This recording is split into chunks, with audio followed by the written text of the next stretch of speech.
Previously on Podcast Without Pretense. I think we should try one of these where we do it without hitting the record button. I think that this show should be experienced live as much as it can be. If you don't watch this live, boy, are you stupid. Okay, so either Jonathan has completely gotten upset based on what I said, or his connection is completely crapped out, which has happened before. I'm Ayaz Akhtar, and he's Jonathan Strickland, and Eric Sandin is not here. Together, we form a trio. Too bad we're not together right now. That's true. We're not together. So here's the thing. This connection, cutting through the shit right now, this connection is so bad, I'm actually thinking about switching over to Skype on my phone and using that instead. Well, I'm all for it. It depends on our producer. I can just keep yammering until that finishes. Should we just do that? I can, never mind. I just realized my phone's not with me. It's upstairs. So that means settles that. Yeah. So, hey, I just want to thank our sponsor. Fuck you, Comcast. Yeah, that's Comcast with a capital FU, providing Jonathan service right now. I'm a Time Warner that's now owned by Charter, and it's not bad. So remember that, folks. On the bright side, when I happened to check the Google Fiber thing again, apparently they're laying Google Fiber on the north end of the neighborhood that I live in. So there's at least some hope that it will extend down to where I'm at. All right. So for the video viewers, they're probably enjoying the fact that it's only me on screen. I'm hoping we have some stills of Jonathan Strickland from all kinds of Renaissance fairs. Check Facebook. And then we'll show pictures of that when Jonathan talks. Well, I mean, I turned the video back on. The problem is that when my connection, it drops so quickly. I was hoping that by turning the video off, I would still be able to talk to you. But apparently it doesn't matter. This show is going to be a little bit of a total chaotic mess because of multiple things. Since Eric's not here, and since my connection is so awful. I mean, that's great. It's actually not the fault of our actual show that this is chaos and shitty. It's because of other circumstances. And I know we're not going to talk about this movie, Love, Wedding, Marriage, until Eric is here. But you watched it. I did watch it because, Jonathan, you sent me an email saying I should watch it. It'll warm the cockles of my heart. No, I said it would warm your cockles. I didn't say what part. Okay, so I guess I've read too much into that, or I didn't read past the preview that showed up on Outlook on my phone. But I'm not going to talk negatively or positively about the movie, but I will say this. Waste of time. Yeah, no, that's a fair summary. I'm pretty sure that's what 99% of the Rotten Tomatoes reviews said. This movie, by the way, did receive a 0% rating on Rotten Tomatoes, which is lower than Rock and Roll Frankenstein. Yeah, I mean, it's not offensive. I mean, there's some aspects that are a bit offensive. We'll get to that eventually. What's so offensive about Love, Wedding, Marriage? Although I was really hoping, and this is a spoiler, they show the love part in like 10 seconds. And they show the wedding part in like 10 seconds. And I was really hoping this was something like kind of really crazy experimental film that ends in 30 seconds. It's like, this is marriage and the end. But that didn't happen. It's about 90 minutes, and it's about 80 minutes too long. Yeah, we'll cover it. We'll cover it in our next episode when Eric is back, and we can all dig into this film, and I can really rethink my strategy for picking movies for Podcast Without Pretense. All right, we'll save it. So, since the last episode, you were not at the last episode. You were moving during that, correct? Yes, I was moving. If you're watching the video now, you might see my backdrop's a little different. I'm sitting in a loft right now. I have to set it up. There's a lack of lots of things. Like one, I'm sitting on the floor. I don't have my real camera. My actual camera is sitting right here. So I'm using the FaceTime camera. The shot's all different because I'm using my regular camera for my laptop. So I moved in for the most part, but this space still needs a lot of work. I got to figure out how to have low furniture because this loft's about 4 feet tall, which is good because you can sit comfortably. My son can stand up comfortably, but it's still a hell of a lot more space than I had. So even though it's only 4 feet tall, it's a ton of space that I can actually sit and do a show without interfering with everybody else. Because Liz is she's watching something on the Roku behind me, and she can just relax, as opposed to be like, okay, we're in the one room. You just shh. Just not as everyone who's here has to be quiet for the next hour while we talk about really shitty movies on Netflix. Yeah, and so this is a little bit easier, and I don't have a door up here or anything, so my noise and my blatherings are being transmitted easily within this place, but it's still better. So the movie's over. Go ahead. No, I was just going to say, so you are in a pretty centralized kind of layout with yours. I'm in a house that has multiple rooms, multiple floors, and I think one of my many issues is that I don't have this particular computer I'm talking into right now. It is not hardwired to my modem because it's downstairs from where my router and modem are. So actually my modem router, it's one thing. So I don't have a hardwired connection to this computer, which is part of the problem, right? Like the wireless issue could be a problem. And so today when I was starting to have issues, I wasn't entirely sure if it was the wireless adapter from my computer, if it was the actual internet, which has started to have more hiccups again, more frequently, just like last year. Around this time last year, same thing. So, and I know that it's not just me because when I use the Xfinity app on my phone, I see that there are issues in the neighborhood, not just with our service.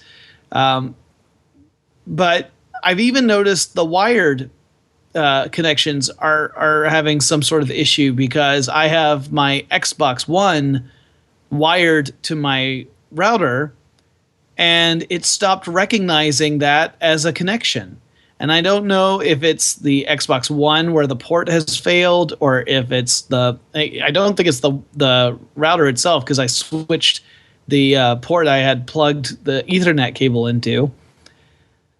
But I had to switch Xbox One to wireless because I couldn't get any data over the wired connection. And maybe it was just that the internet service itself was so shitty. I don't know. But anyway, I'm really looking forward to the day when I can get rid of this goddamn service, switch over to something else, and hopefully experience fewer incredibly frustrating problems.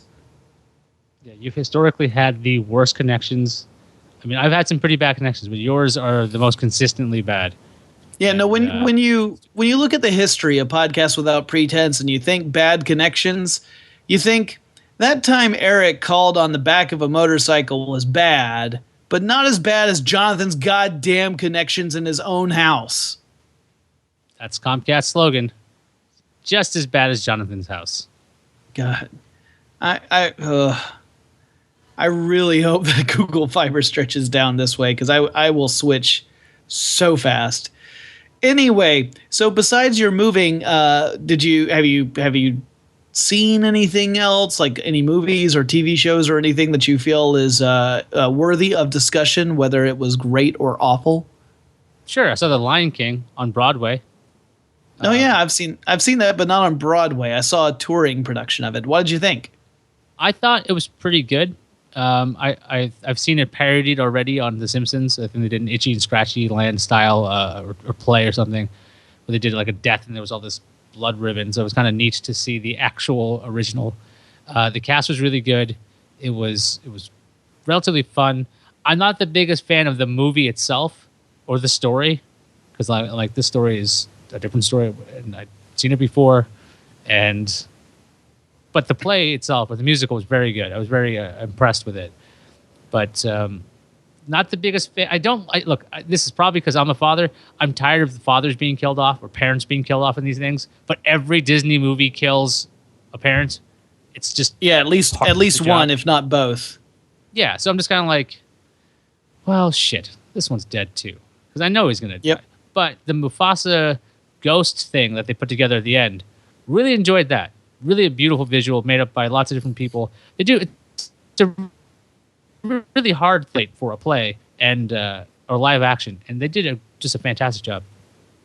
Yeah, the puppetry in that is always really impressive, and the fact that some of the animals are a little more abstractly presented than others, I think that's a kind of interesting approach, and one that you pretty quickly get acclimated to, right? Like it's one of those things where when you first see it, you think, "Is this going to be distracting?" And then after a little while, you're like, "No, I totally get into this. It's pretty good." I was really impressed with the production I saw, and that was just that was a touring production, not the Broadway cast. But that's a cool thing to see. I mean, I envy the fact that you have more accessibility to that kind of stuff if you were so inclined to go see it, even because not living in New York, I don't have that opportunity very frequently. And all that being said, if anyone ever accidentally gifts you tickets to Hamilton and you didn't want to go see it, you let me know and I'll come up there. I've heard people that have actually flown out, or heard of people that have flown out, like from San Francisco, just to watch Hamilton. I don't know much about it. I looked into it. I see why they're so excited about it.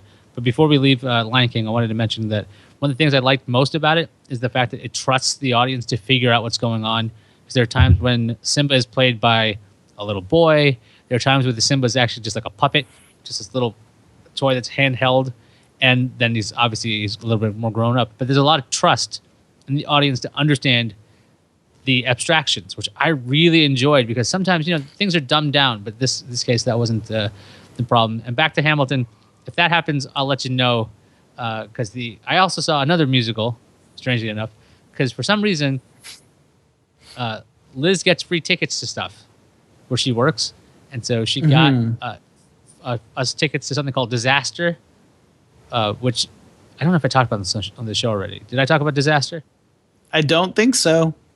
All right, so Disaster the musical is it's a spoof on disaster movies, and it's essentially Poseidon, or the Poseidon Adventure. Gotcha. And it's so unbelievably cornball and cheesy, and it's all 70s music and 70s get-ups, and it's no longer showing. It was like the last weekend it was running, and I don't think I've ever laughed as much at a musical, because it was completely ridiculous and silly, and they completely knew it, and they were okay with it. And so it was much easier for me to get into, because my initial problem with musicals is, why are they singing? I've gotten over that for the most part, because if I can watch a man become a Spider-Man, if I can watch a Batman exist, any of this crap, I can get over the fact that this is not exactly realistic. So yeah, but Disaster was just a lot of fun, and I couldn't believe I was laughing as hard as I was, and I'm surprised that the show is off Broadway now, because maybe it's not as prim and proper as some of the stuff that's out there, but it was really fun, and I think that's lacking at times when you're going to sit and watch a bunch of people sing. It's like, why are you singing? Like, it's just dumb. The plot itself was dumb. I mean, it's a disaster movie. It was right. Poseidon, essentially. There's an awesome column that's in the set, and they actually have it kind of rotate all the way over and upside down. They have the upside down set in the back. It was pretty ambitious for what it was.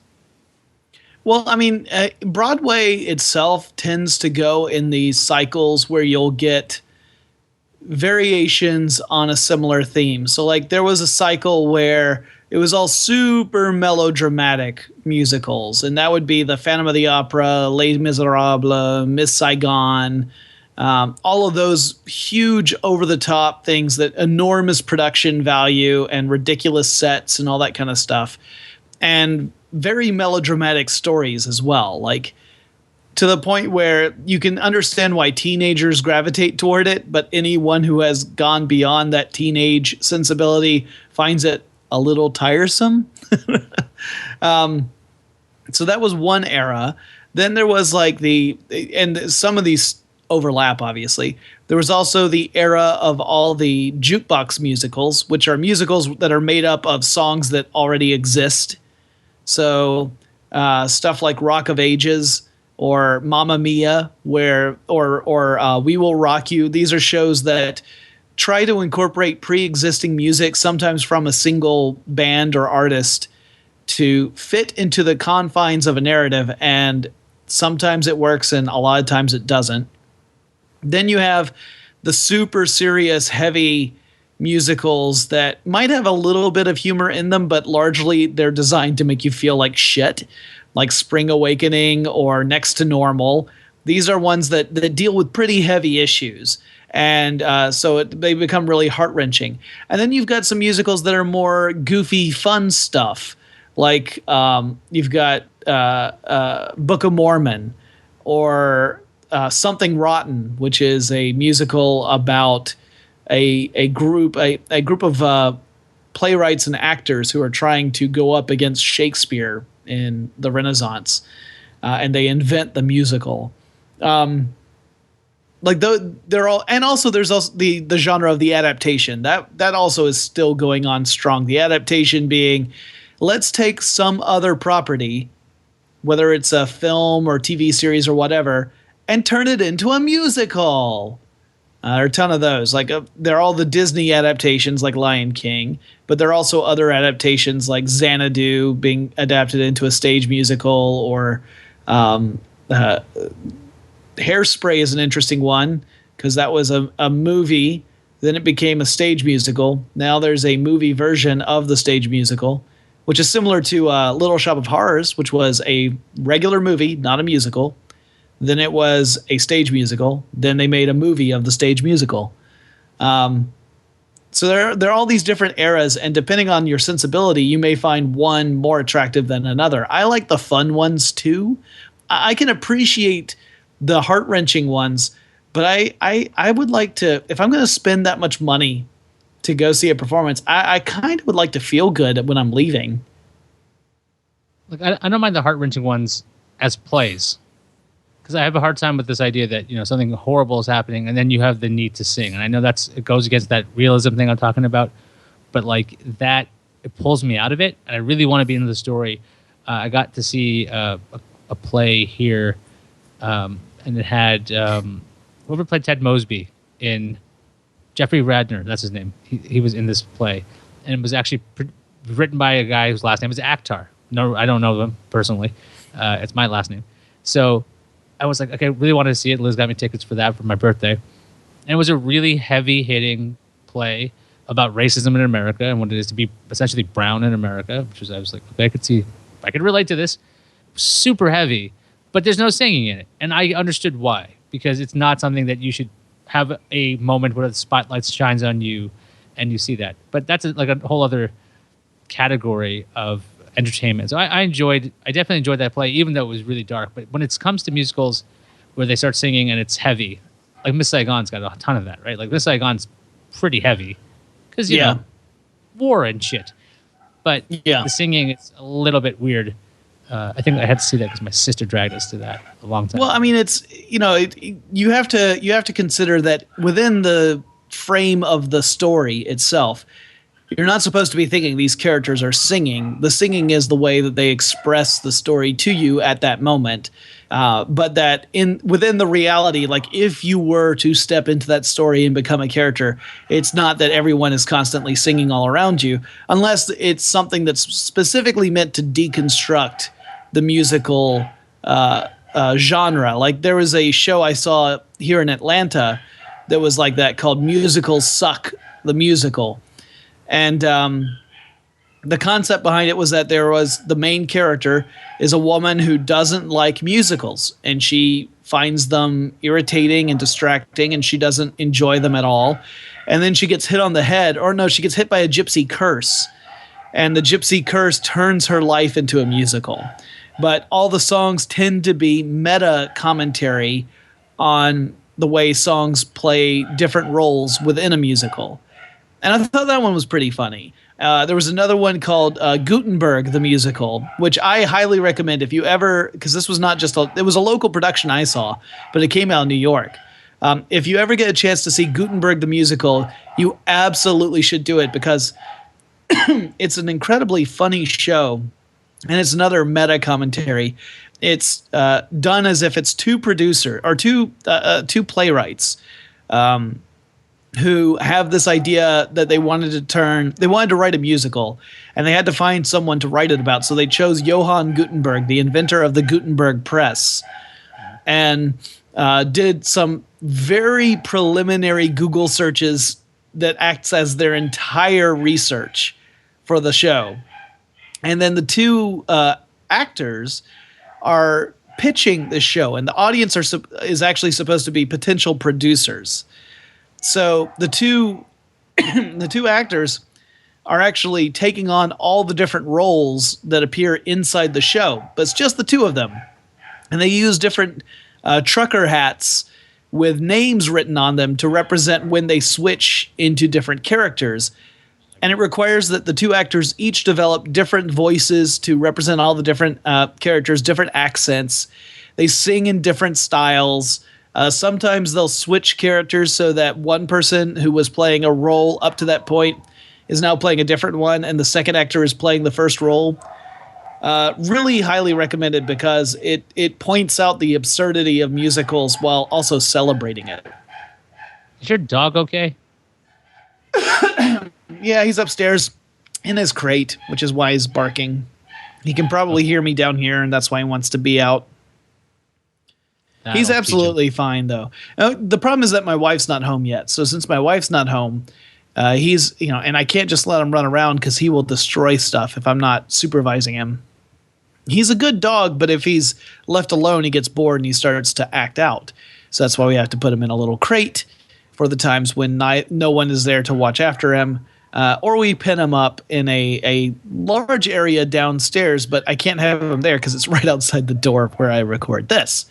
So he'd be even louder if he were down here. Today was the first day they would let our dog Tori basically have free reign of the first of the main floor, other than the bedroom and the bathroom and the kitchen. Those were like closed off, and we had the drop cam on. We were watching. She got angry at like 3:30 or something because somebody was probably knocking at the door or trying to get a package in. But apart from that, like everything was fine. Nothing was torn up. She's almost 10 years old though, so like you think she would have done something by now, but she hasn't torn up the couch. Very happy about that. Although she has eaten a book or two in her time, which is really dumb. She eats a spine off a book, but all the bookcase up here now. So there's a good chance. Tybalt's part terrier, mostly terrier, and terriers do tend to get pretty destructive if you can't train it out of them. And we haven't taken him to a trainer yet to really work with him on that. We really need to because he picks up on stuff very quickly. But we just neither of us have the expertise to train him in that way. So, but I think this was a fun discussion about musicals. It really complements the discussion Eric and I had last week about the Google I/O event. Sounds about the same thing. Yeah, I mean, eventually there'll be a Google musical, and it'll just. It'll be powered by Google search. Google? What's the word? The new word for that? For what? If you had to make the word Google, the two words Google musical into one word, what's the word? Like it would be Goozical. Goozical? It'd be Goozical, yeah. Goozical, a musical all on Moogs. So it's a Moogle. And then your entire show is based off of random Google searches where you have to let the autocomplete function take over, where you start typing in words and you let it just autocomplete. And the hit song is "I'm Feeling Lucky." That's right. That'd be the opener. I think we're on to something. Yeah, something bad. I think. Have you gotten to see anything? Have you seen anything recently that you would like to spotlight before we put a bullet in the brain of this episode? Well, let's see. I guess the only thing I started watching Lady Dynamite this evening. Have you seen any of that? No. What is that? So Lady Dynamite is a new Netflix original series starring Maria Bamford, and it's sort of based off of her. It's semi biographical, or at least inspired by her life, and her battles with mental illness. But it's a comedy. It's a surreal, absurd comedy series that is constantly breaking the fourth wall. It's jumping around in time.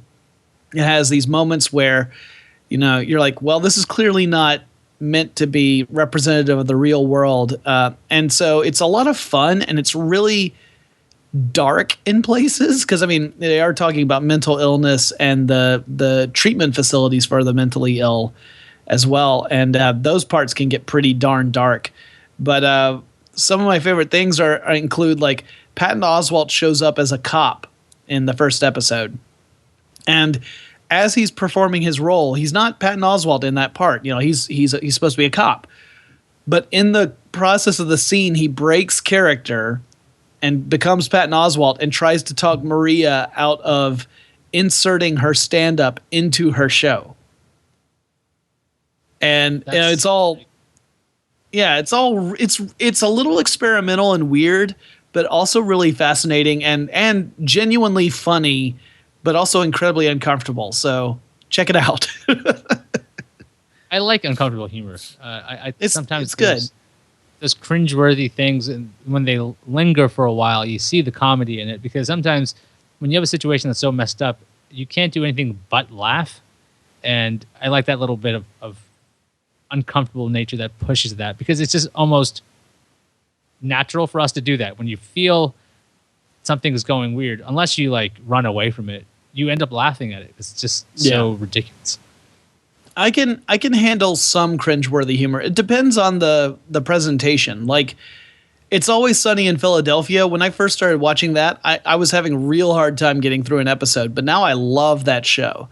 And I think it's largely because all the characters are terrible, so I don't really feel too much empathy for them. But whenever the character... What's that? I've yet to watch that show. Oh my gosh, that show is amazing. Talk about musicals. When you get to The Night Man Cometh, oh, it's so good. But yeah, it's go ahead. As I was about to say, it's those shows I can watch, but if it's a show where the character I'm watching I feel a lot of empathy toward, then those cringeworthy sequences hurt for me. I feel so much discomfort it borders on pain. Speaking of pain, I'm now learning in this loft space that if I sit in this one position long enough, my left foot falls asleep. So it feels no pain, but also it's losing feeling. So based on that, I'm going to suggest we look into the future. Shall we do that? That sounds good to me. Next time on Podcast Without Pretense. Shut the fuck up, Eric. Now my right foot's asleep. I don't know how I'm getting down this ladder. If I come back, I'm going to have head trauma.